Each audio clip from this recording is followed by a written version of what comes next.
Hola chicos, ¿cómo están? Buenos días. Bienvenidos a la sesión número 8, última sesión del curso de habilidad verbal. El día de hoy vamos a desarrollar en esta parte lo que implica el texto literario. Vamos viendo el primer concepto que nos presenta la separata. Nos dice, un texto literario es una construcción verbal en la que el lenguaje es usado con fines estéticos. La práctica de la literatura refiere siempre a una síntesis estético-lingüística de experiencias existenciales, culturales e históricas de las que el escritor se hace un intérprete.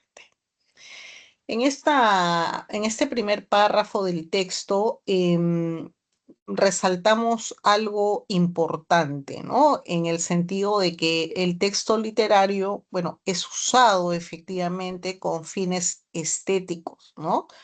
En primer lugar, es decir, se nos va a ir contando una historia, una situación, pero en una armonía especial, ¿no? Elaborada, ¿no? Y propia de la literatura.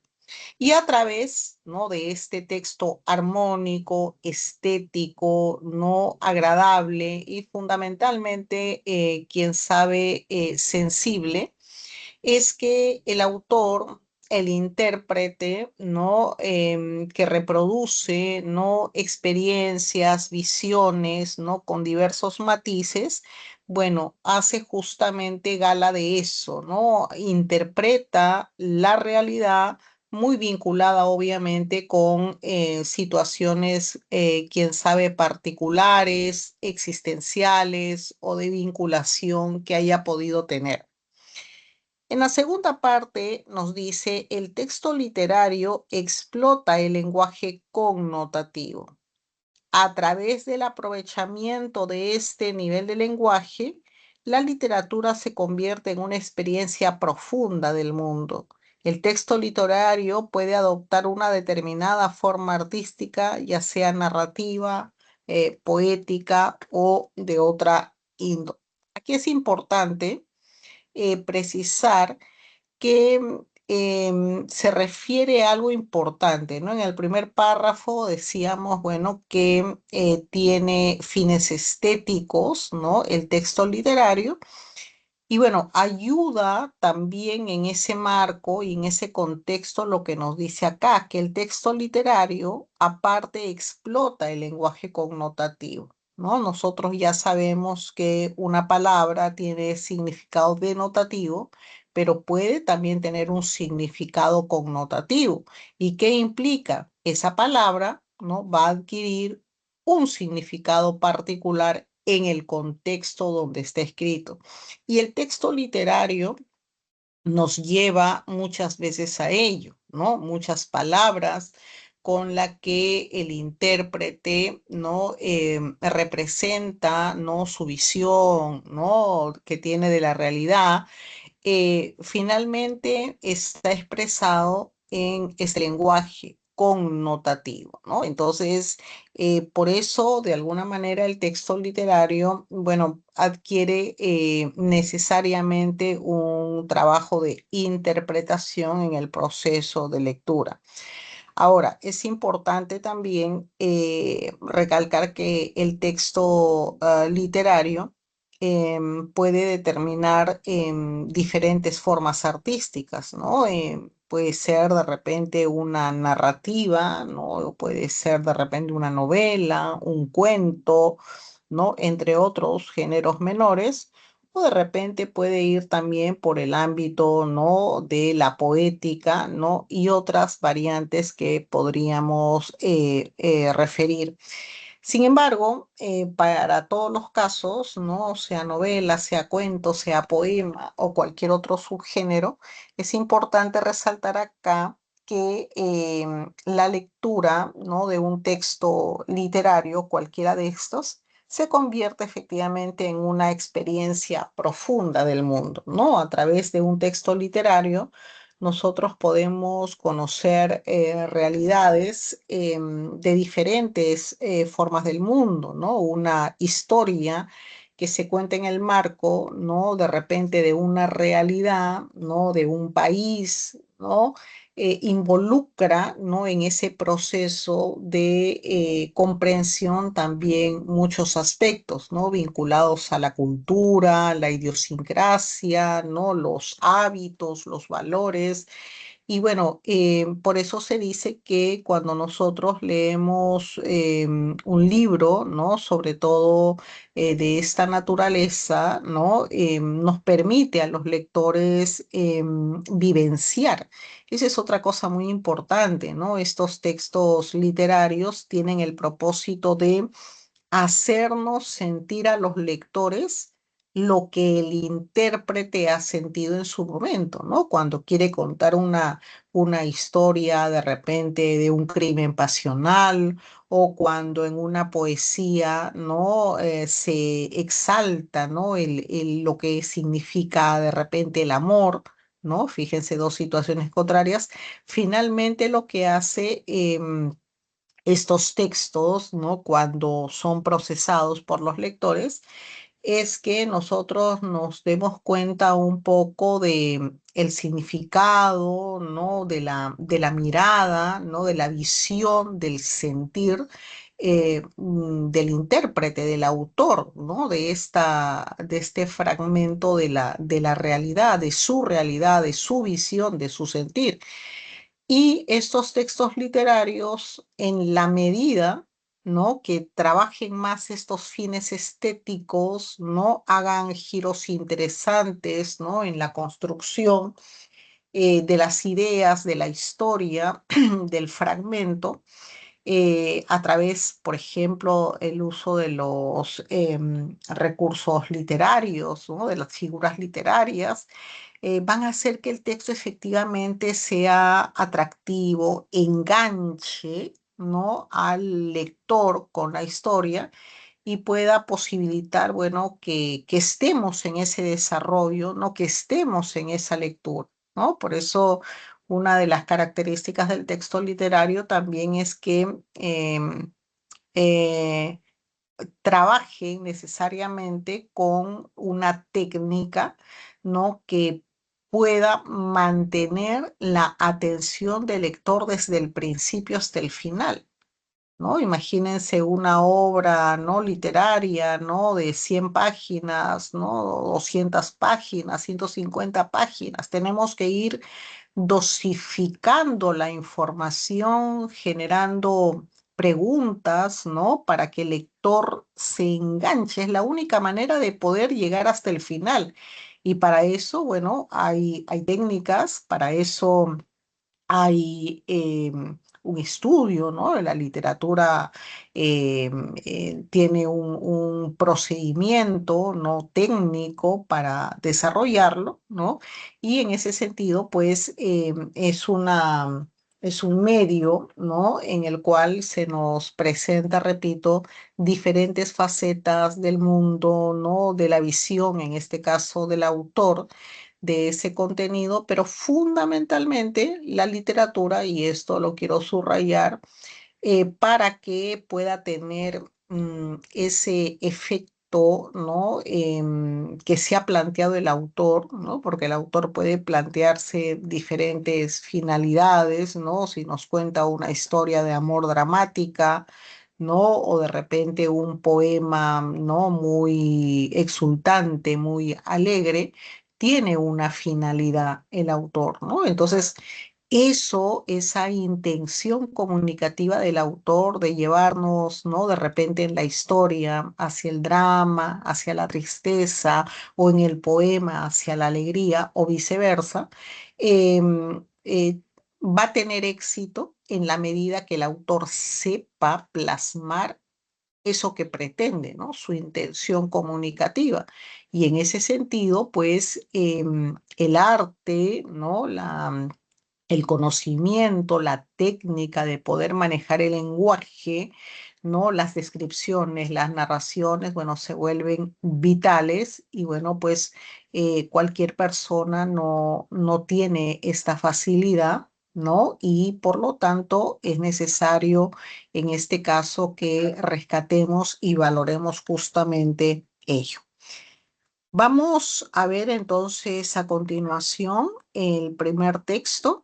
Vamos a ir por favor leyendo el texto uno y resolviendo. Adelante, chicos.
Muy bien, vamos avanzando con las preguntas.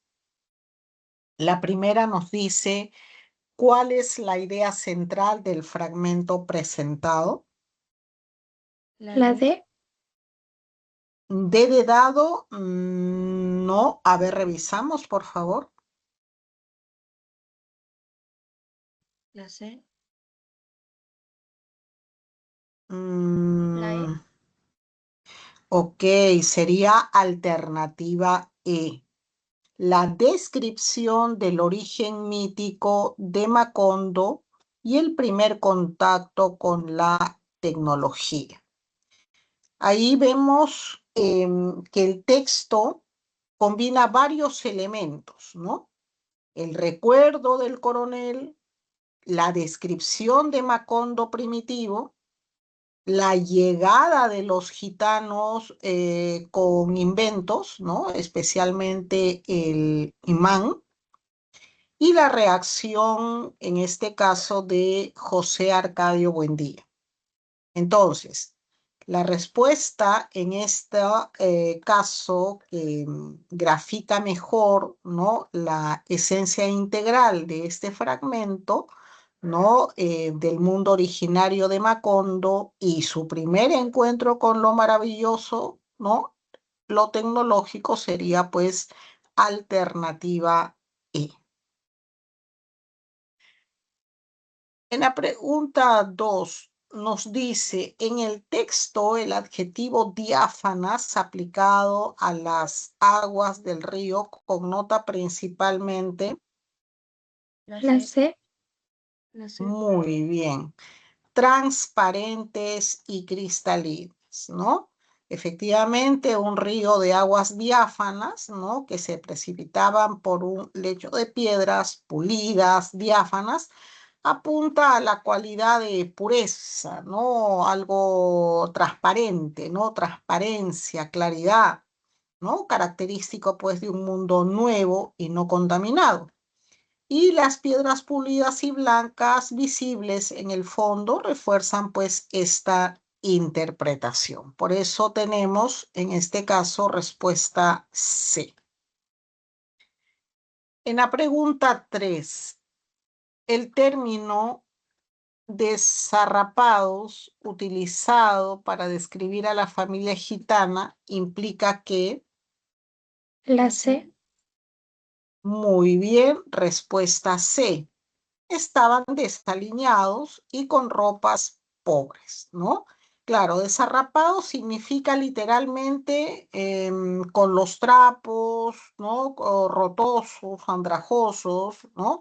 Entonces, en el contexto de su llegada a la aldea primitiva de Macondo, refuerza, pues, la imagen, ¿no?, de personas pobres, ¿no?, pero portadores de maravillas, ¿no? En este caso los inventos, estableciendo pues un contraste entre su apariencia y su conocimiento.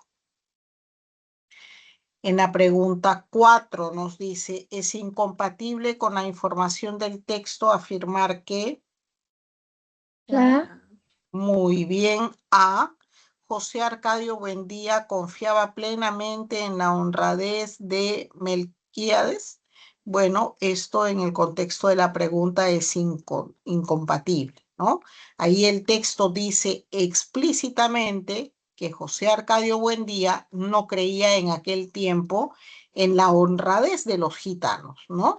Y obviamente esto es directamente opuesto a afirmar pues que contaba plenamente o que confiaba plenamente en Melquíades.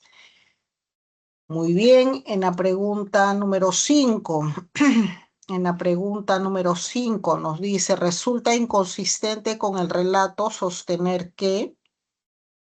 La C. La C. Muy bien, C. José Arcadio Buendía encontró o usando los imanes. Bueno, esto es inconsistente. Ahí el texto narra más bien el fracaso de la búsqueda de oro, ¿no? Lo único que logró, en todo caso, desenterrar fue una armadura del siglo XV, Por lo tanto, pues afirmar que sí encontró oro contradice directamente lo que nos plantea en este caso la pregunta, ¿no? Por eso tenemos respuesta C. En la pregunta 6, ¿se puede inferir del fragmento que la característica principal de José Arcadio Buendía es su... La C. Ok, muy bien. C. Imaginación desbordada y ambición desmedida. Claro, ahí el texto lo describe con, digamos, una imaginación no muy especial en el sentido que iba siempre más lejos que el ingenio de la naturaleza y que a pesar de la advertencia del gitano, persiste, ¿no?, en la idea de usar el imán para desentrañar oro, imaginando pues que ha de sobrarnos oro para empedrar, en este caso, la casa. Obviamente que esto apunta a un personaje de imaginación poderosa, ¿no? Y también, obviamente, ambiciosa. Por eso tenemos respuesta C. Pregunta 7. Del episodio de la armadura desenterrada se infiere que... A. Ajá. Ok, muy bien. Macondo tenía una historia antigua y desconocida por sus habitantes. Claro, aquí el hallazgo, ¿no?, de Scott, ¿no?, una armadura del siglo XV con un esqueleto en su interior, sugiere que mucho antes de la fundación de Macondo, ¿no?, ya había ocurrido historia en ese lugar. Entonces, los habitantes actuales desconocen ese pasado, lo que infiere pues una, digamos, una sucesión de historia previa a todo esto. En la pregunta 8, si los imanes hubieran funcionado para encontrar oro como esperaba José Arcadio Buendía, lo más probable es que... La D. La D. Muy bien, tenemos respuesta D de dado. La familia Buendía habría acumulado riqueza rápidamente.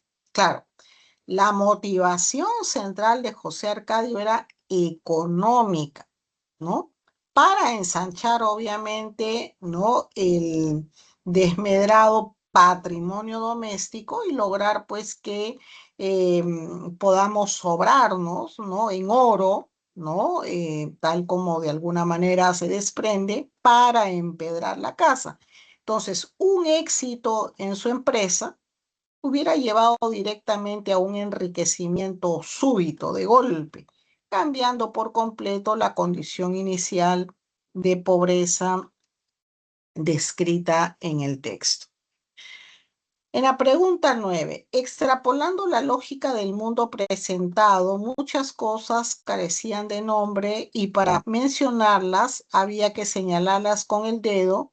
Si un invento totalmente nuevo y nunca visto llegara a Macondo, lo más coherente es que sus habitantes... La B.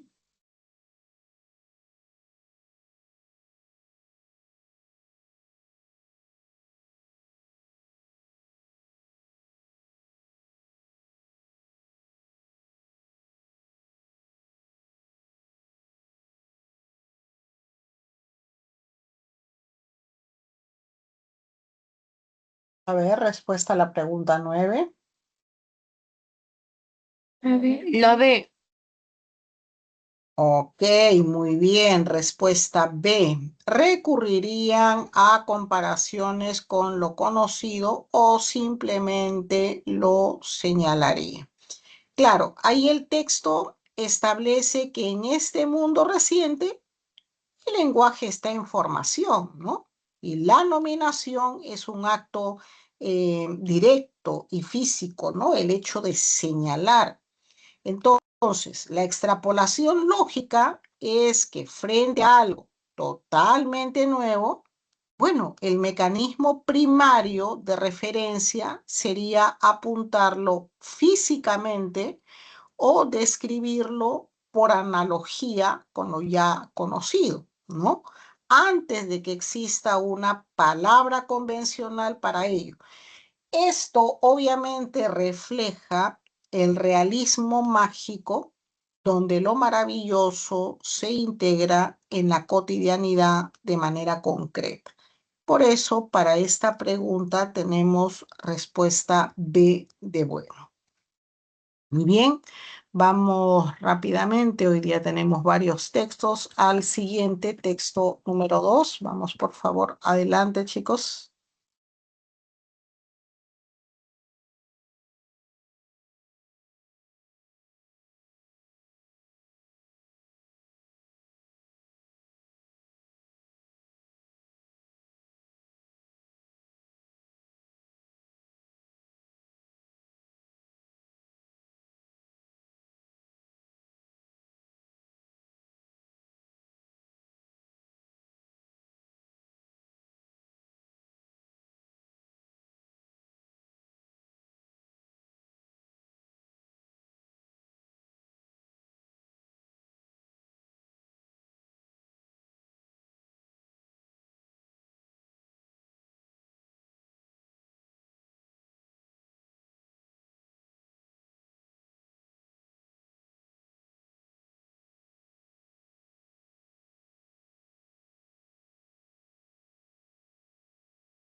Muy bien, primera pregunta nos dice, ¿cuál es la síntesis más precisa del conflicto central del relato? La D. C. La C. Sería muy bien C. La arrogancia del conocimiento occidental es superada por el saber astronómico ancestral maya. Claro, aquí lo central del texto es la ironía trágica, ¿no? El fraile intenta usar un conocimiento científico, el eclipse, como arma de superioridad. Pero los mayas ya poseen ese saber de manera más precisa y sistemática. Por eso tenemos respuesta C. En la pregunta 2, en el contexto del relato, el término vehemente aplicado a la sangre del fraile sugiere principalmente que la sangre, La C. muy bien, tenemos respuesta C. Brotaba con ímpetu, abundancia y pasión. Claro, y es que vehemente implica intensidad, implica fuerza y pasión. Entonces, en el contexto del sacrificio, describe un flujo sanguíneo vigoroso, ¿no? Que contrasta obviamente con la opaca luz del eclipse y la frialdad ritual, ¿no? De los indígenas, ¿no? Entonces, refuerza lo vital que se extingue frente a la serenidad del saber maya. En la pregunta 3, cuando el narrador dice que Bartolomé recordó el eclipse y dispuso en lo más íntimo valerse de aquel conocimiento, la frase en lo más íntimo connota que, apaguen sus micros por favor, si no están respondiendo. Para la pregunta 3 tendríamos respuesta. La D. Muy bien, D de dado. Consideró la idea como un recurso desesperado y privado.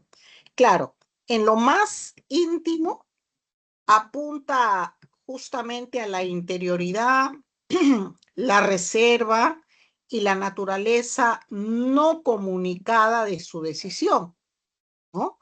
Refleja que el plan nace como una estrategia secreta y personal, en términos reales un ardid que guardaba para sí, lo que acentúa pues su carácter de engaño obviamente calculado.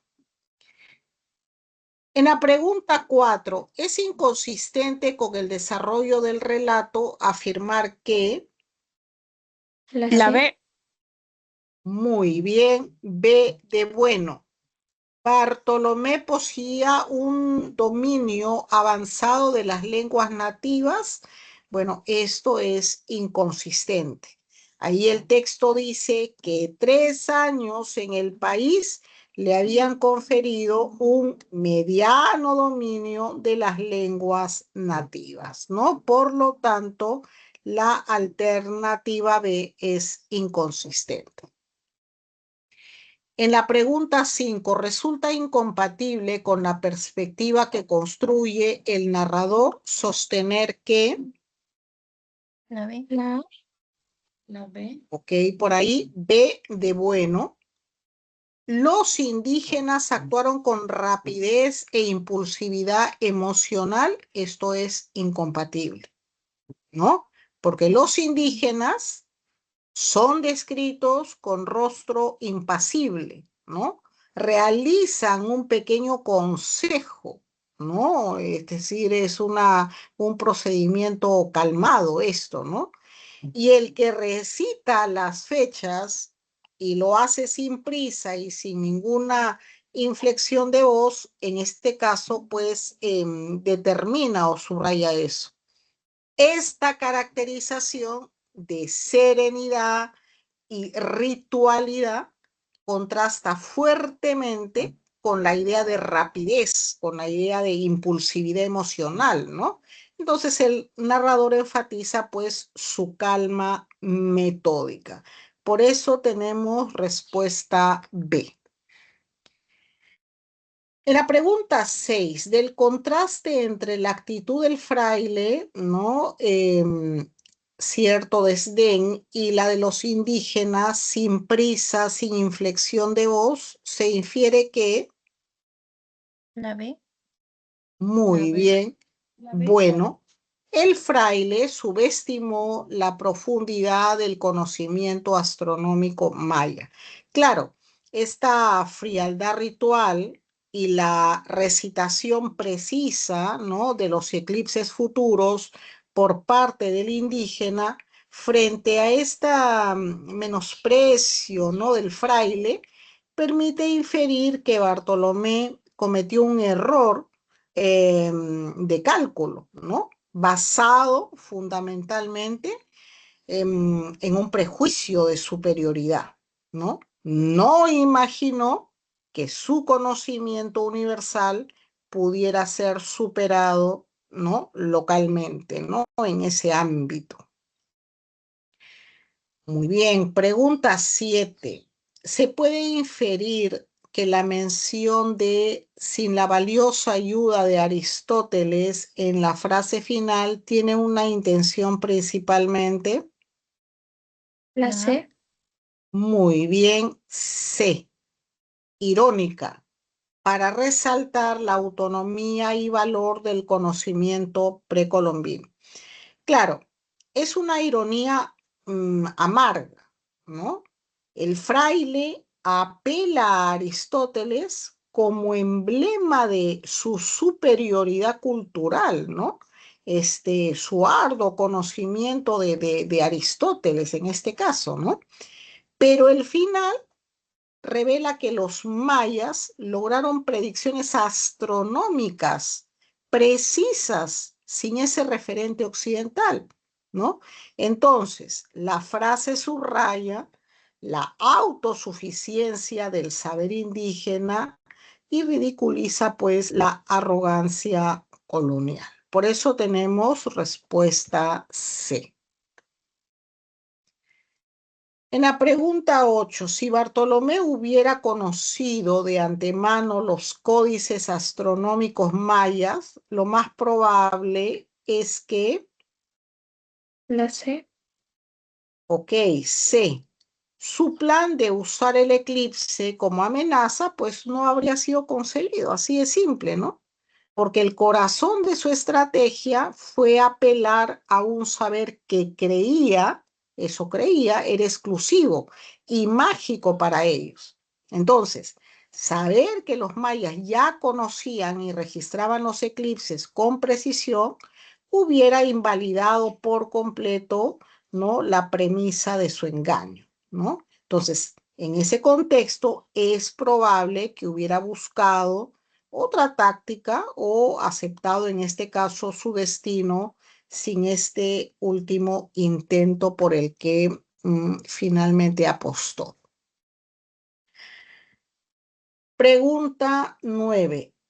Extrapolando la lógica irónica del cuento a un contexto contemporáneo de encuentro cultural, una situación análoga sería un... La B. La E. Muy bien. E. Activista que defiende el medio ambiente frente a una comunidad que lleva siglos conservando su bosque.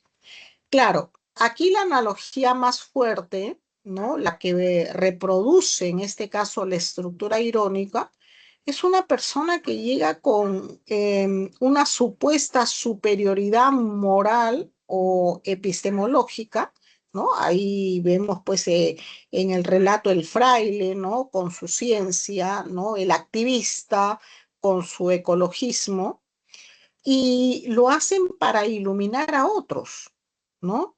Solo para descubrir que esa comunidad ya posee y practica ese saber de manera profunda y ancestral. Entonces, la presunción de superioridad se desmorona frente a la evidencia de un conocimiento que es autónomo y además pues es eficaz. Por eso tenemos respuesta E. Muy bien, vamos rápidamente entonces, chicos, al siguiente texto, texto 3.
Muy bien, primera pregunta nos dice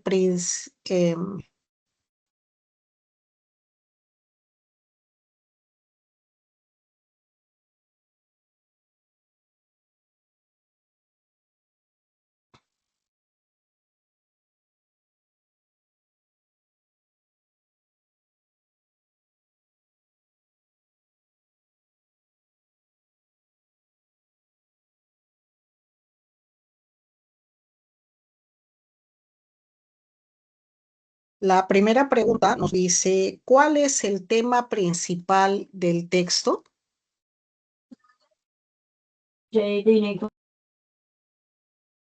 Sería, muy bien, respuesta E.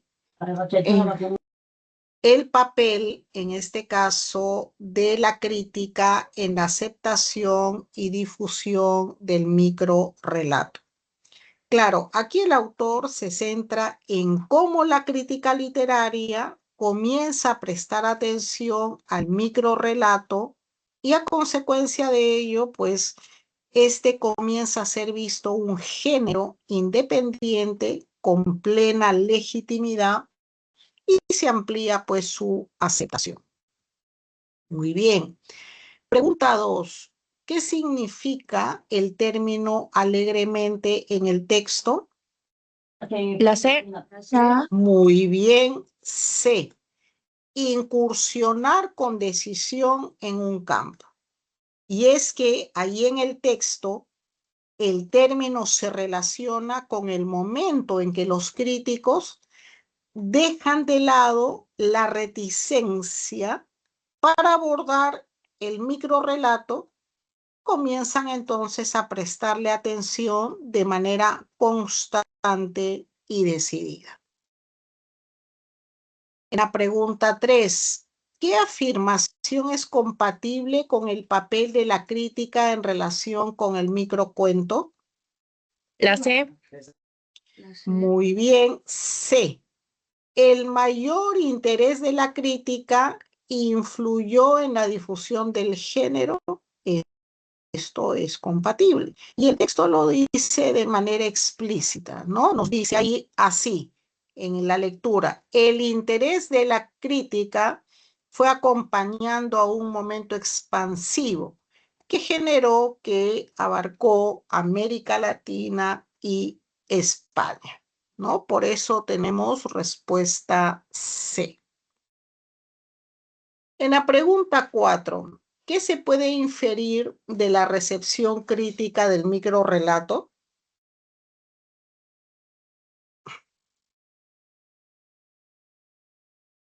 La B. No, no es bueno. A ver, revisamos.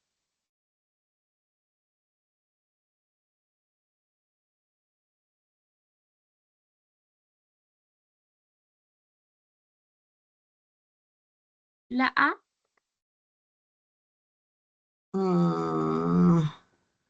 No. La B.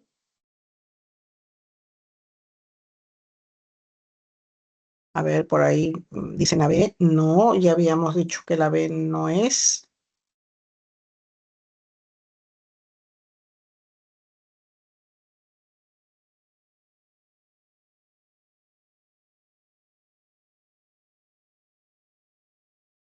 La D.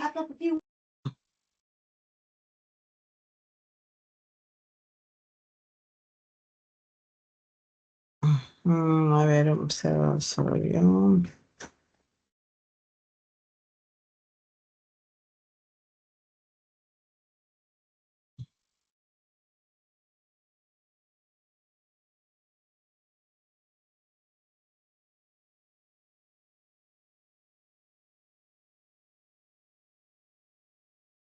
Ya, claro. En este caso, la respuesta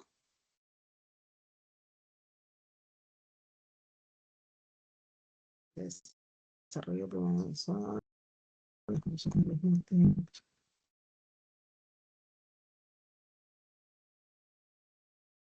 Ok, sería, ya lo habían dicho por ahí, la respuesta B, ¿no? Puso de relieve la singularidad del microrrelato como género, ¿no?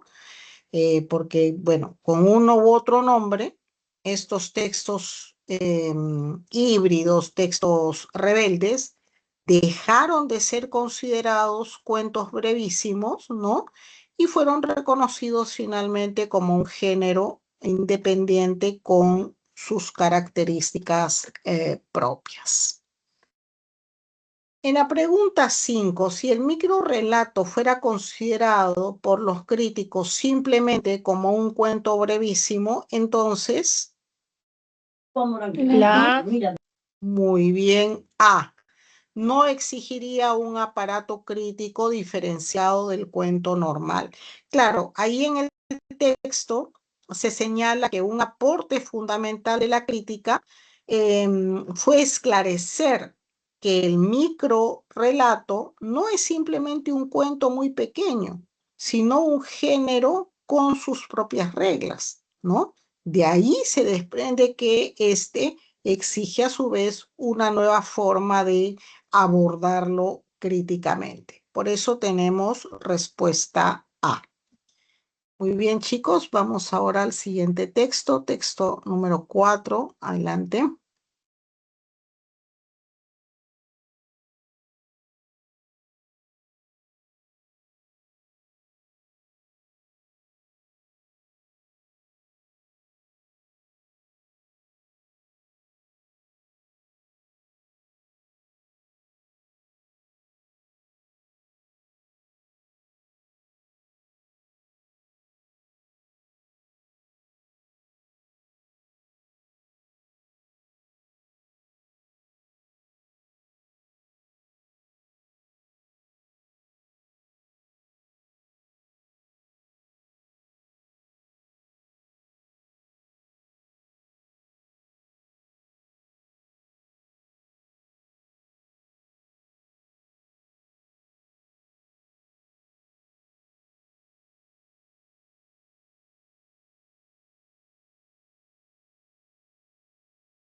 Muy bien, vemos la respuesta número 1.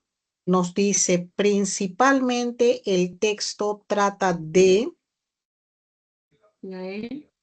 Muy bien, la falta de evidencia de las premisas en un sistema deductivo. Claro, se cree en la evidencia de las premisas por la verdad de sus consecuencias, ¿no? Por lo tanto, no son evidentes las premisas en cualquier sistema deductivo. Muy bien. Pregunta número 2. El término evidentes tiene el sinónimo contextual de...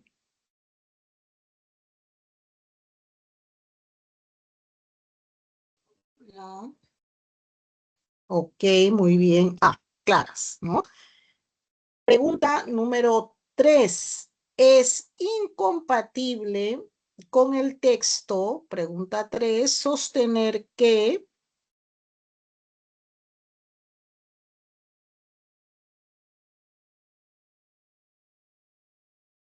La C.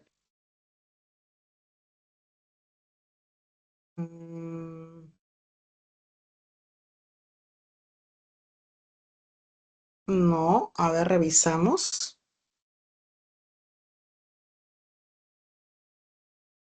La D. Ok, alternativa B. ¿Las premisas de un sistema deductivo son verdaderas? Esto es incompatible, porque las premisas pueden ser más o menos probables, ¿no? Ahí el texto inclusive nos dice las proposiciones lógicamente más simples, es decir, las premisas del sistema, no son las más evidentes, ¿no? Eso también nos dice el texto. Por lo tanto, pues no son verdaderas. En la pregunta número 4 del texto se infiere que...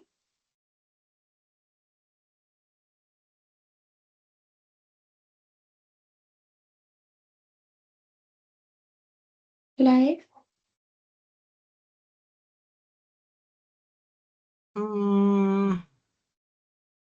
A ver, revisamos. La Sí, revisamos, por favor.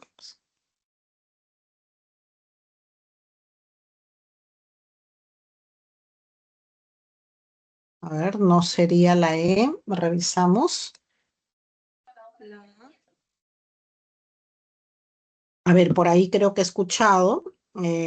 Respuesta A. Se cree en la verdad de las premisas por la verdad de las consecuencias. Respuesta A. Y es que son verdaderas las consecuencias lógicas de las premisas, y si estas son verdaderas, pues se cree en la verdad de las premisas. Por eso tenemos la respuesta A. En la pregunta 5, si las proposiciones más simples de la matemática pura fueran numerosas, entonces...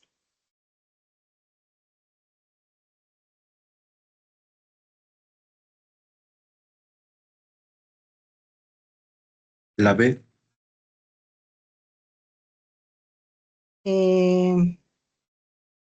B, no.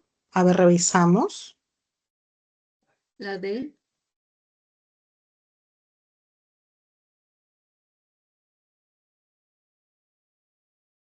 No.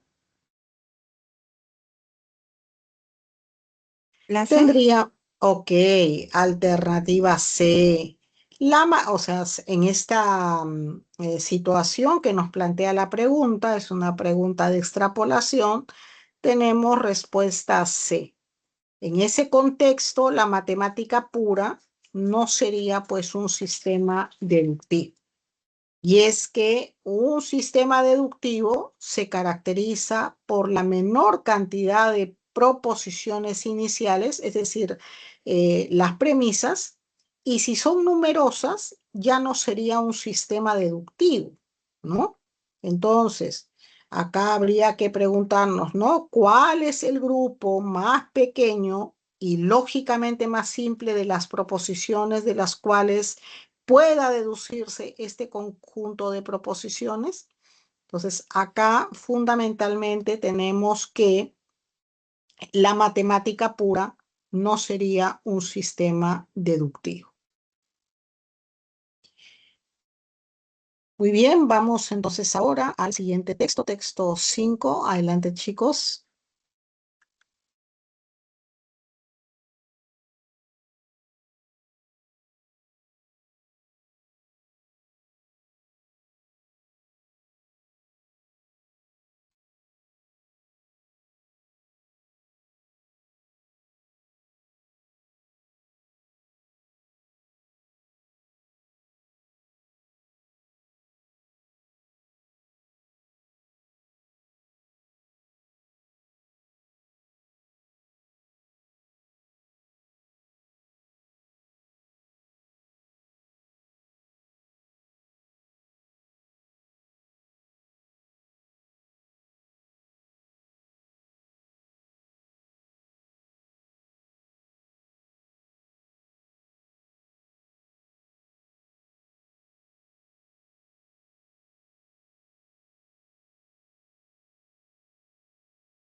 Chicos, vamos a hacer aquí un paréntesis, ya nos queda menos de 8 minutos, porque me gustaría hacer una especie de resumen muy puntual respecto a las tipologías de pregunta y recordarles algunos tips, ¿no? Que me parece muy importante. Y hacia el final les doy las claves de los textos que faltan. Lo primero que quisiera remarcar, chicos, es que deben ustedes repasar, ¿no? Las tipologías de pregunta y tener muy en cuenta que es crucial, es vital para que nosotros podamos resolver con éxito la gran parte de las preguntas de un texto, que tengamos clara la idea principal. La idea principal tiene que ser nuestra brújula siempre. Y para ello es necesario que recordemos esa primera gran tipología de pregunta que vimos en su momento, donde está la jerarquía textual, ¿no? En la jerarquía textual hay 3 tipos de pregunta, ¿no? La pregunta por tema central, idea principal y resumen. Eso es nuclear, eso es fundamental. Nosotros no podemos decir que hemos comprendido un texto si no tenemos claridad en función de la idea principal, el tema y el resumen, ¿no? A partir de ello podemos ir con éxito, ¿no? Certero a las eh, otras tipologías de preguntas, la mayor tipología de preguntas. Y entonces, cuando hablamos de jerarquía textual, habíamos marcado 2, ¿no? Tema central e idea principal, y habíamos dicho que están vinculadas. Tema central es de qué trata el texto, ¿no? Es una frase nominal, ¿no? Mientras que la idea principal es lo que se dice del tema. Y esta idea principal, pues debe ser una oración o un enunciado. Y vemos, ¿no? Recordamos que la idea principal contiene al tema. Y contiene al tema porque es lo que dice del tema. Aquí hago la precisión que debe estar muy bien diferenciada lo que es tema de idea principal, ¿no? Porque a veces tenemos en un texto que nos preguntan por tema y la segunda pregunta es por idea principal. Entonces, ahí tenemos que hacer una diferenciación clara.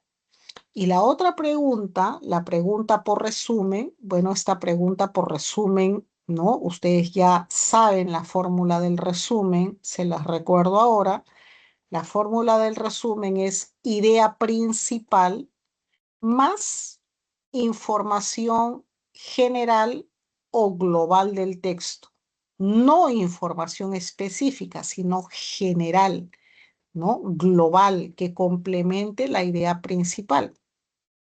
Entonces, ustedes están viendo que estas 3 tipologías de pregunta que pertenecen a jerarquía textual, pues están unidas, ¿no? Están vinculadas, tema con idea principal y el resumen, bueno, un resumen contiene la idea principal, más, ¿no? Un compendio, un adicional importante y global del texto. Eso es sustancial para poder ir con éxito a las otras preguntas. La segunda clasificación que se vio fue significado contextual, ¿no? Que siempre les he reiterado, no dejemos de hacer la tarea. Es decir, si nos preguntan por significado contextual, ¿no? Cualquiera sea su tipo, el simple, el de sinonimia o el de antonimia, tenemos que hacer la tarea y la tarea consiste en ir al texto, ubicar la palabra e inferir su significado. No hagamos ese proceso con el significado que tenemos posicionado de la palabra, porque ahí la fórmula es inferir, ¿no? Inferir el significado que adquiere en el contexto. La otra pregunta, la otra clasificación es sobre compatibilidad e incompatibilidad. Acá quiero que recuerden lo siguiente. Acuérdense que en un texto hay idea principal, idea secundaria, ideas terciarias. La fórmula de compatibilidad está vinculada a la idea principal, porque nos dice el mayor grado, el mayor nivel de compatibilidad es aquella que coincide con la idea principal. Fíjense, coincide con la idea principal, reafirma la idea principal. Y la incompatibilidad también tiene su fórmula, que nos dice el mayor nivel de incompatibilidad, el mayor nivel es aquella que niega o contradice la idea principal. Entonces, fíjense cómo acá, tanto en compatibilidad como en incompatibilidad, tenemos a la idea principal.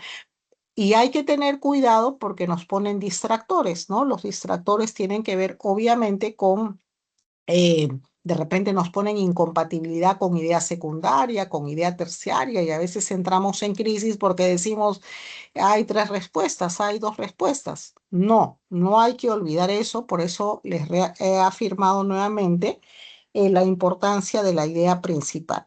En inferencia, igualmente, ¿no? En inferencia vamos a ir mirando siempre la idea principal y hay que tener en cuenta también que lo que les digo es lo que prima, lo general, a no ser que hayan preguntas específicas, ¿no? A veces hay preguntas específicas en el último párrafo, al inicio del párrafo, bueno, ya ahí cambia la figura porque nos están contextualizando lo que vamos a hacer.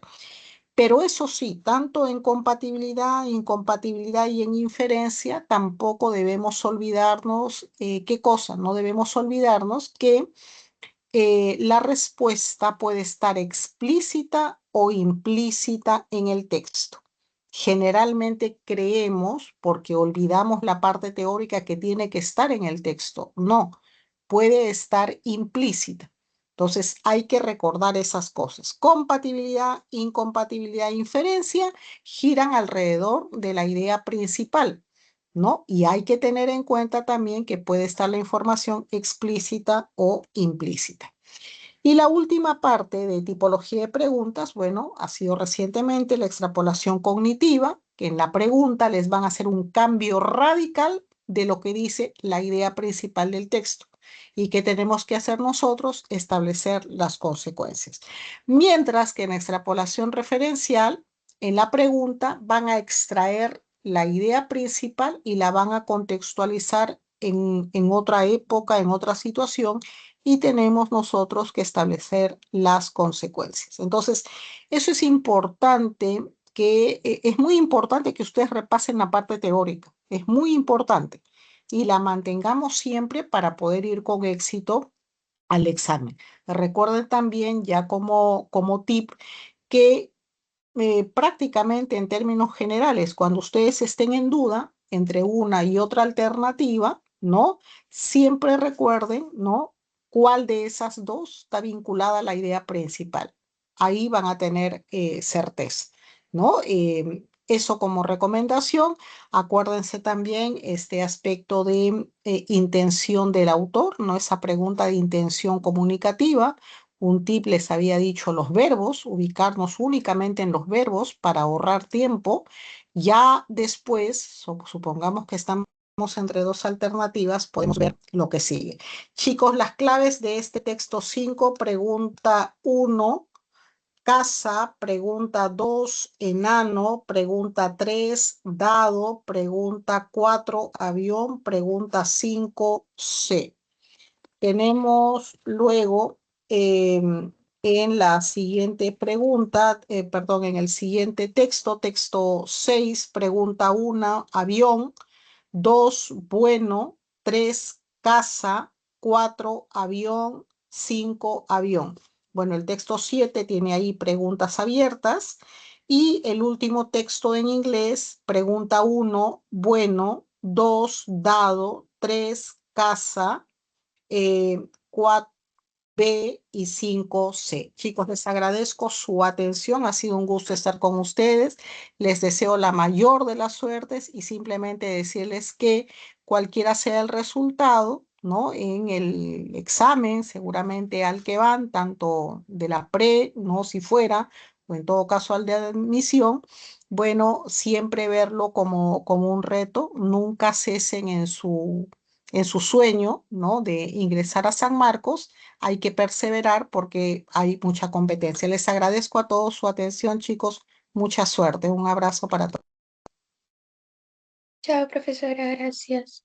Gracias, Miss. Cuídense. Hasta luego, profesora. Un abrazo, chicos. Suerte.